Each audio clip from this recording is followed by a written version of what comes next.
I can't emphasize enough the importance of curiosity. I think curiosity is how you're going to find your stories. Curiosity is how you interact with the world and observe how people are. Before you can make a film, you have to have observed life. You have to have lived some life, and you have to have been in relationships, and you have to have noted things about people and found people just endlessly fascinating. Before you can radiate, you need to absorb. You know, it's the law of thermodynamics. It's a creativity law of thermodynamics. So, you know, you have to get good people. So, all right, so you want to understand the basic technologies of computer animation. How does it work? What are the steps involved? It doesn't just spring full-blown. You're going to start with ideas. You're going to start with design. Sometimes it's character design. Sometimes it's creature design. Sometimes you'll go through performance capture. Maybe someone is playing a creature or a character. You need to know how to integrate these things with live action elements. If you choose to go down that path of doing, you know, kind of highly effects-oriented filmmaking, it's really, I don't want to say it's a separate art form because there's a lot of, it's a gradient. You could be making the most humanistic, simple drama, but in order to create that scene in 1954 that you want to do, suddenly you're in the effects world. So how are you going to learn about that stuff? Well, just start. A lot of the tools are readily available. You know, you can work relatively cheaply in some of the newer visual effects apps. So get some nerdy friends to come in and show you how to do that, or just sit and watch over their shoulder while they do some and learn the language.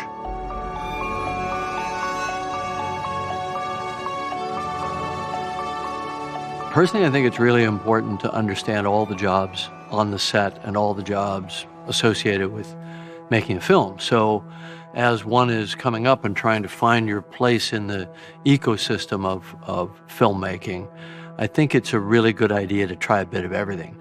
Be the boom operator for one of your friends' films.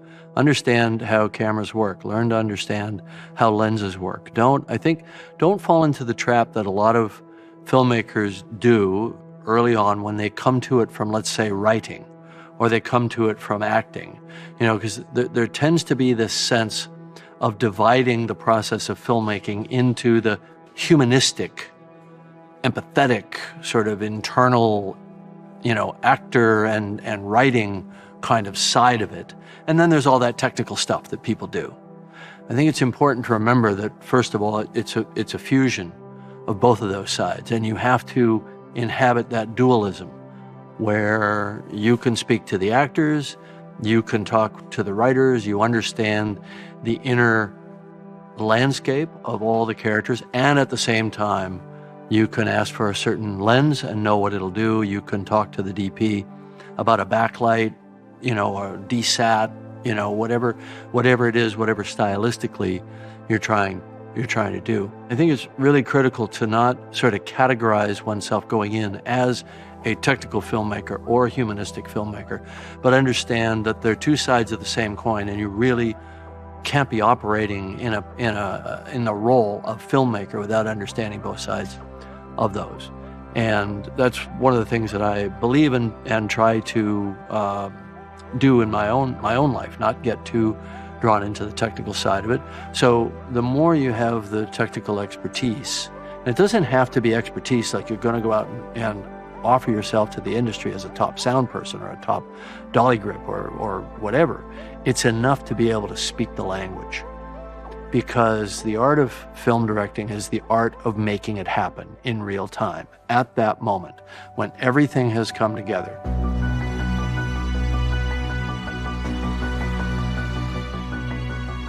I think people are coming into film these days are shocked to find out how much is really a visual effect these days. How much of maybe the view outside the window is entirely done with green screen. Wasn't there at all. So you really can't be, this is going to be a sweeping statement and there'll be people that reject it, but it's pretty hard to be a filmmaker these days without being conversant with simple visual effects. Putting something outside a window, putting something outside a car, that sort of thing. So you really need to understand, like right now, it may not look like it because I don't know what they're going to do later in composite, but I'm sitting on a green stage where they can put anything they want behind me later. So maybe you guys can switch that off and we can see that it's just a blank green stage, and then you can switch it back on and show what it's like. And maybe you didn't even know that was happening, or you suspected it. And, I think it's important to know what level of realism is required. It's important to find good visual effects people. It's important to speak their language enough that it doesn't sound like Greek to you when they're talking about, what they're going to use as a keying color. Is it going to be green? Is it going to be blue? How does that affect your lighting? What are they going to need in terms of the onset lining up of the shots, because you're going to be putting things in later that have to go in the right place. So you become very reliant on those people. And if you haven't come up in the technology of visual effects, like I did, for example, because I come from the technical side, you need to find good people that have done good work on the type of film that you're trying to make.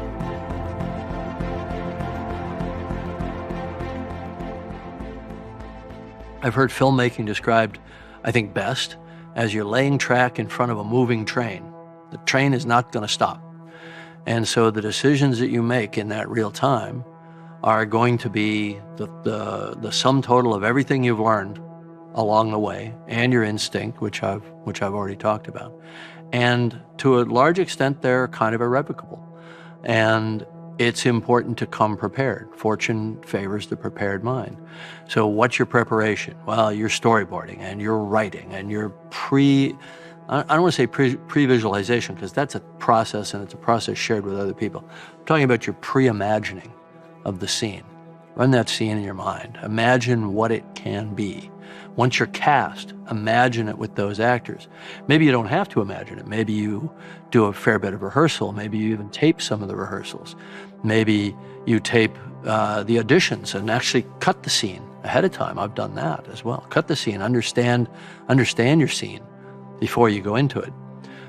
Know what your important scenes are and make sure everyone else is prepared. And I'm not just talking on the technical side. I'm talking with the actors. Make sure they're prepared mentally and emotionally for that scene, and they have whatever they need. They've had the rehearsal time that they need and that they want. And so the more you understand the trades, the more you understand the craft of it. Work with a DP or become a DP on a low-budget film. Understand lighting. So this is all the craft. This is the technical craft of filmmaking, and I think there are lots of great books on the subject. You can read American Cinematographer, which is a good source, and there are other magazines, trade magazines on cinematography. Absorb it. Be a sponge. Learn it all. And make friends with people who are interested in those specific aspects of the art. Someone who is an aspiring cinematographer. Make friends with that person. Say, hey, let's make a film. Doesn't even matter. Let's just make up a story real quick and go make a film and experiment around and get other people enthusiastic about that and come in and learn it. The only way to learn it, really, is by doing.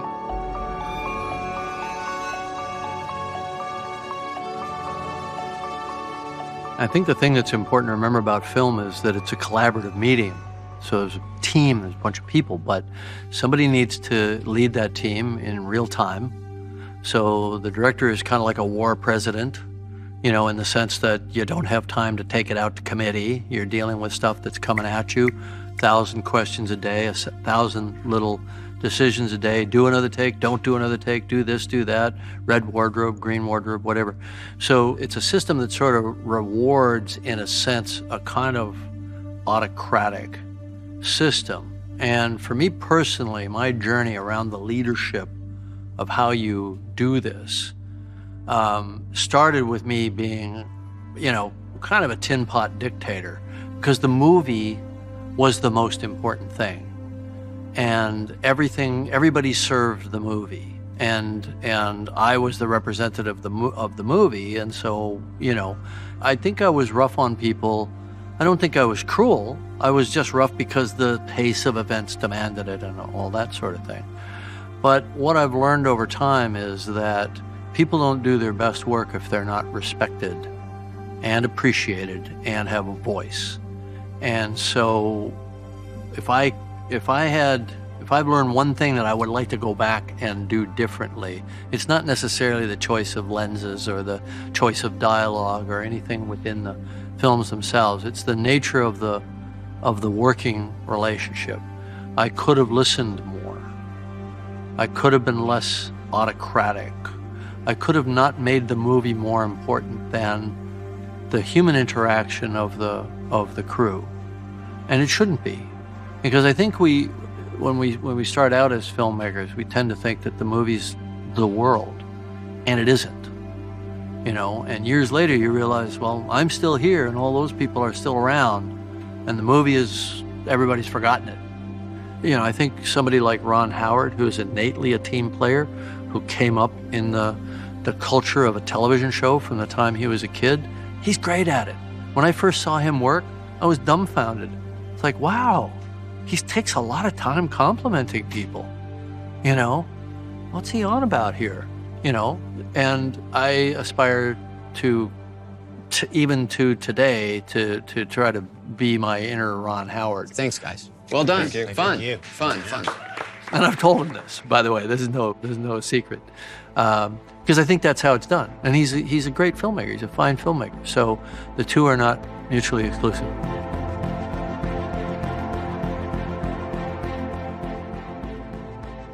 The other aspect of leadership is you have to inspire, and you inspire by communicating. If you're not passionate about it, if you're kind of phoning it in, or you don't know how to express that, or you sit back with a kind of a blank face, why are other people going to be excited about it? You got to get people excited about it. And I don't care if it's day 100 of a shoot, and if you're starting out, you're probably a ways away from that, but trust me, you'll get there.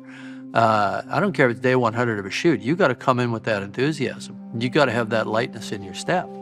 You know, you've got to see the wonder that's happening right in front of you and be excited by it, you know, and run in. I've run into a shot when the camera's still rolling and hugged the actor, you know. What you just did is fantastic, you know. Oh, cut, by the way. Share it. Share the joy of creation. And I think it takes a while to be secure enough to be able to do that.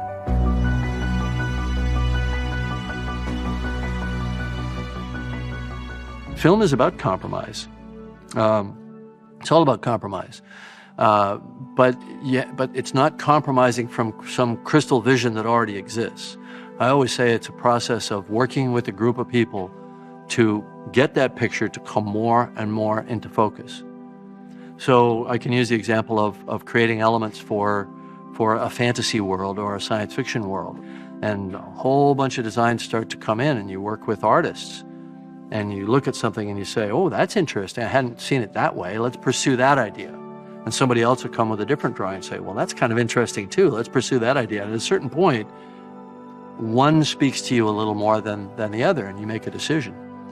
And ultimately, all those decisions are binary. They're one or the other, and they're forever, you know. And you can't let the forever of it weigh on you. You just have to make it a fun, kind of vigorous, creative process. Because the second you bog down on shit, what I just decided I'm going to have to live with for the rest of my life, you'll never get anywhere. You know, you just have to, you kind of keep your heart in the game. You make it fun. You encourage other people, and you make decisions at a kind of instinctive level. But that instinct is well cultivated over time. It really consists of every film you've ever watched and either enjoyed or didn't like, but saw something in it that was cool. Every book you've ever read, every dream you've ever had. And by dream, I don't mean ambition. I mean the actual, you know, mental process of stringing together random images and bits of narrative in your head all night long, every night. And I think that's something that one needs to learn to believe in, to listen to and believe in. Because it's really the sum total of all your inputs and all of your likes up until that point.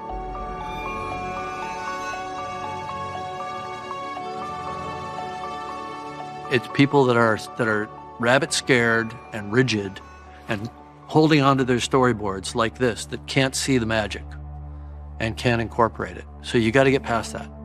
Yes, you got to be prepared. You've got to come in with a plan. And sometimes that's the only thing that keeps the day going along. You know, go to, we're doing shot 5 on the shot list. It's right here in the storyboards, and everybody's happy because they know what you're doing. But it doesn't have to be that. It's your film. You can do anything you want. You can take that out, or you can do something different, or maybe the actors come in with some really cool idea, or something happens in rehearsal. Rehearsal is a great, highly fertile time to see new ideas. So you let the cast off their leash, and they'll come up with all kinds of crazy stuff. And I've always been attracted to the actors that are the most inventive. You know, Bill Paxton being a very good example. He'd come in, he'd have thought for months about the dialogue he wanted to do. And he'd be constantly saying, I could do this, I could do that. I'd throw out 9/10 of it and keep that 10%, and the movie was better for it. You know, when he says, what are we gonna do now? We're in some real pretty shit now. You know, that whole rant that he does in Aliens, he just kind of riffed that up, you know, and you gotta keep your eyes open for the magic. And I think the most important thing is every single day working with your actors, lightning is striking. How do you bottle it? How do you bottle that lightning? You can't predict what an actor is going to do or say, or just a little gesture that they do, or a color that they add to a line that was not maybe the intention of the line at all, but it comes out of left field, and all of a sudden, that fits. That's better. And when they sit around in film aesthetics classes and you know, you read all the cahiers de cinema stuff, and they talk about all these brilliant things that filmmakers do.